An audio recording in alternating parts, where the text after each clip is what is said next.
سەبارەت بە دروستکردنی پەیوەندی لەگەڵ شاری میلان و ئیتالیا ئێمە لە چەند مانگی ڕابردووە پەیوەندیان پێوە کردین لە ڕێگەی وڵاتەکان کە چالەکوانێکی کووردە لەوێ ئەژی ئێمە ڕەزامەندون بێ کە پەیوەندی و دۆستایەتی دروست بکەین لەگەڵ ئەو شارەیە.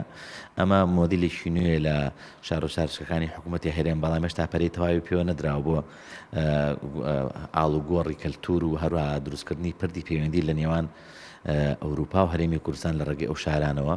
بە خۆشحاڵیەوە لە چەند ڕۆژی ڕابردووەوە گرێبەستەکە واژۆ کرا، بەڵام بەهۆی بوونی گرفت لە قونسوڵێتی ئیتالیا لە هەرێمی کوردستان لە هەولێر کە گرفتی پێدانی ڤیزایان هەیە و پیاچونویان کردو بۆ شێوازیە، سەردانی ئێمە دواکەوت بۆ ئیتالیا بۆ دوای مانگی 6.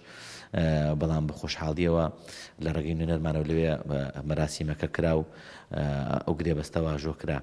گرێبەستەکە هیچ ئیلزامێتێکی تیانێت تەنها گۆڕینەوەی کەلتور و دروستکردنی پردی پەیوەندی لە نێوان هەردوو شاردا لە ڕووەکانی خوێندنی باڵا و سەردانیکردن و پەیوەندی و کۆمەڵایەتی و ئاڵوگۆڕکردنی کەلتور و میکانزمی ئیداری لە نێوان هەردوو شارەکە.